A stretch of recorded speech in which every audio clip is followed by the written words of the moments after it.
Assalamualaikum warahmatullahi wabarakatuh. Pada mata kuliah Ekonomi Makro ini, kami dari kelompok 2 diberikan kesempatan untuk menjelaskan materi tentang pertumbuhan ekonomi.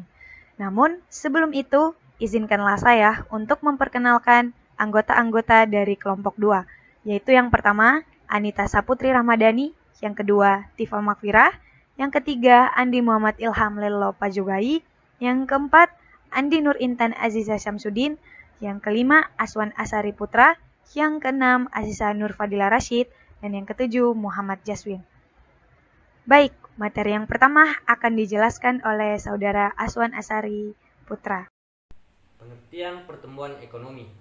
Pertumbuhan ekonomi adalah proses dari perubahan kondisi perekonomian yang terjadi di suatu negara secara berkesinambungan untuk menuju keadaan yang dinilai lebih baik selama jangka waktu tertentu, atau secara sederhana juga dapat diartikan sebagai peningkatan kegiatan ekonomi masyarakat yang menyebabkan kenaikan atau meningkatkan produksi barang dan jasa sehingga terjadi peningkatan pendapat nasional pula dalam periode tertentu.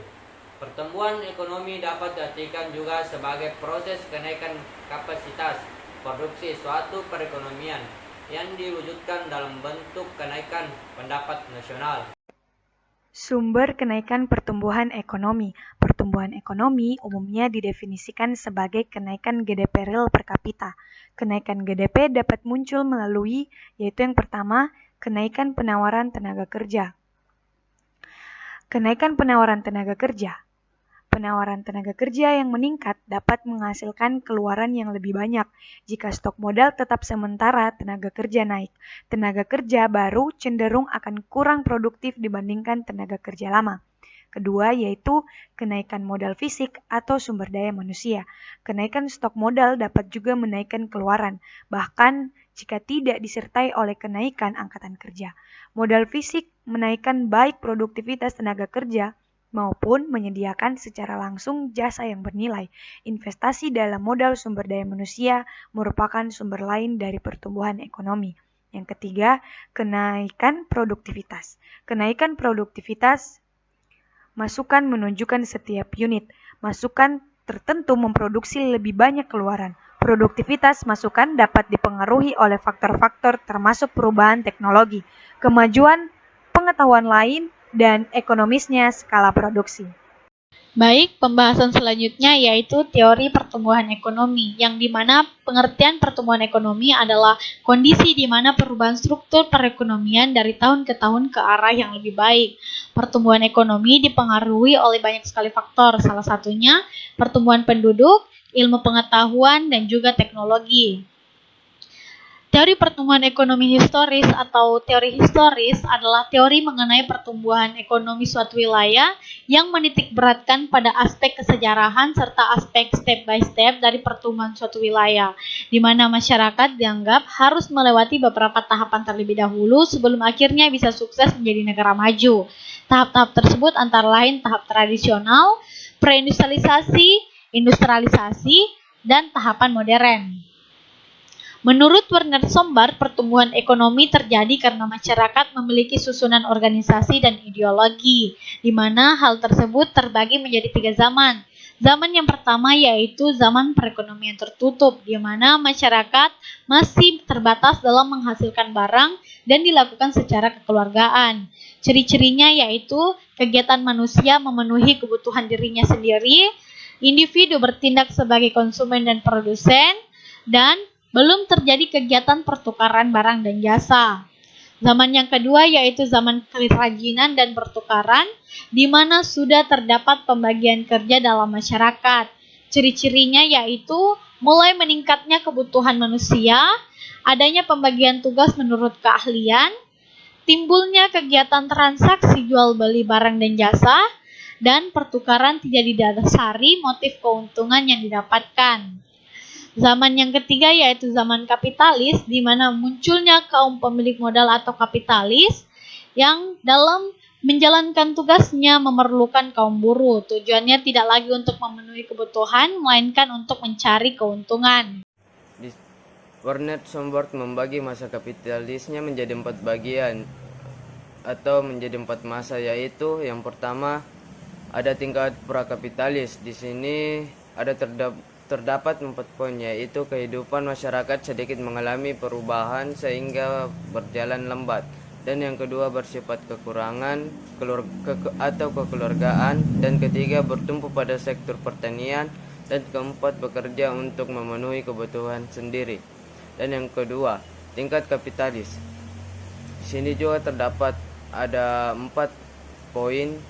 Yang pertama, kehidupan masyarakat dinamis atau mengalami perubahan yang cepat. Yang kedua, bersifat individual. Dan ketiga, terjadi pembagian kerja sesuai dengan keahliannya. Dan keempat, melakukan pertukaran untuk mencari laba. Nomor 3, tingkat kapitalisme raya. Di sini juga ada terdapat 4 poin. Yang pertama yaitu usahanya hanya untuk mendapatkan keuntungan. Dan yang kedua, produksi dilakukan dengan cara modern secara massal. Dan ketiga, perdagangan mengarahkan ke pasar monopoli. Dan keempat, terdapat atasan dan bawahan. Dan nomor terakhir yaitu tingkat kapitalisme akhir. Di sini terdapat 3 bagian, yaitu munculnya aliran sosialisme, kedua adanya campur tangan pemerintah, dan ketiga mengutamakan kepentingan bersama. Faktor-faktor pertumbuhan ekonomi. Faktor yang pertama, faktor sumber daya manusia. Sumber daya manusia merupakan faktor penting dalam pertumbuhan ekonomi, dikarenakan sebagai alat penggagas dan penggerak dalam perubahan dan pertumbuhan ekonomi. Selain itu, ide-ide yang dimiliki oleh sumber daya manusia juga dijadikan sebagai peningkatan untuk meningkatkan kegiatan produksi dan melancarkan kegiatan pembangunan ekonomi. Faktor yang kedua, faktor sumber daya alam. Sumber daya alam merupakan aset terbesar dalam setiap negara, karena sumber daya alam yang kaya serta proses pengelolaan yang dilakukan semaksimal mungkin mampu meningkatkan pertumbuhan ekonomi dalam setiap negara. Karena dari alamlah semua hasil bahan baku dihasilkan untuk kegiatan ekonomi. Set selanjutnya ketiga, faktor ilmu pengetahuan dan teknologi. Perkembangan ilmu pengetahuan dan teknologi yang semakin pesat mendorong adanya percepatan proses pembangunan. Pergantian pola kerja yang semula menggunakan tangan manusia digantikan oleh mesin-mesin canggih, berdampak kepada aspek efisiensi, kualitas, dan kuantitas. Serangkaian aktivitas pembangunan ekonomi yang dilakukan dan pada akhirnya berakibat pada percepatan laju pertumbuhan perekonomian. Yang keempat, faktor budaya. Faktor budaya memberikan dampak tersendiri terhadap pembangunan ekonomi yang dilakukan. Faktor ini dapat berfungsi sebagai pembangkit atau pendorong proses pembangunan, tetapi dapat juga menjadi penghambat pembangunan. Budaya yang dapat mendorong pembangunan diantaranya sikap kerja keras dan kerja cerdas, jujur, ulet, dan sebagainya. Adapun budaya yang dapat menghambat proses pembangunan diantaranya sikap anarkis, egois, boros, KKN, dan sebagainya. Yang kelima, sumber daya modal. Sumber daya modal dibutuhkan manusia untuk mengelola SDA dan meningkatkan kualitas iptek. Sumber daya modal berupa barang-barang modal sangat penting bagi perkembangan dan kelancaran pembangunan ekonomi, karena barang-barang modal juga dapat meningkatkan produktivitas. Baik, slide selanjutnya yaitu manfaat pertumbuhan ekonomi. Manfaat pertumbuhan ekonomi terdiri atas 6 bagian. Tetapi sebelumnya saya akan membacakan yang ada di slide terlebih dahulu. Manfaat pertumbuhan ekonomi. Laju pertumbuhan untuk mengukur kemajuan ekonomi sebagai hasil pengembangan nasional pendapatan per kapitanya dipergunakan untuk mengukur tingkat kemakmuran penduduk. Sebab semakin meningkat pendapatan per kapita dengan kerja konstan, semakin tinggi tingkat kemakmuran penduduk dan juga produktivitasnya. Sebagai dasar pembuatan proyeksi atau perkiraan penerimaan negara untuk perencanaan pembangunan nasional atau sektoral dan regional. Sebagai dasar penentuan prioritas pemberian bantuan luar negeri oleh Bank Dunia atau lembaga internasional lainnya.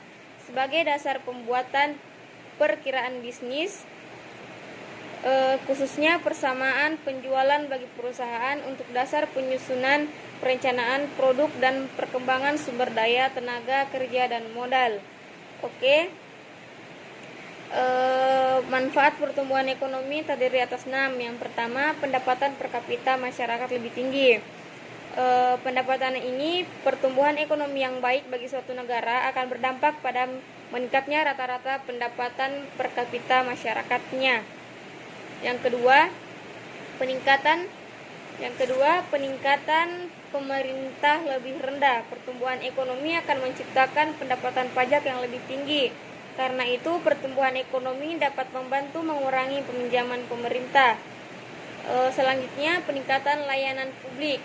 Dengan meningkatkan pendapatan pajak, pemerintah dapat mengalokasikan dana lebih banyak untuk kebutuhan layanan publik seperti untuk pendidikan, kesehatan, memperbaiki lingkungan dan infrastruktur lainnya demi melayani masyarakatnya. Yang keempat, investasi peningkatan. Pertumbuhan ekonomi pada suatu negara cara akan menumbuhkan iklim investasi baik sehingga pemilik modal dalam perusahaan akan dengan senang dan nyaman berinvestasi. Oke, selanjutnya peningkatan penelitian dan pengembangan. Perusahaan dalam lingkungan ekonomi dan investasi yang sehat akan meningkatkan probabilitas bagi perusahaan. Dengan demikian, perusahaan akan lebih mengeluarkan dana atau sumber daya untuk penelitian dan pengembangan. Oke, yang terakhir yaitu yang keenam, evaluasi pembangunan ekonomi. Contoh negaranya yaitu negara Afrika. Dengan adanya pertumbuhan ekonomi, negara akan keluar dari bahaya kemiskinan dan dapat meningkatkan angka harapan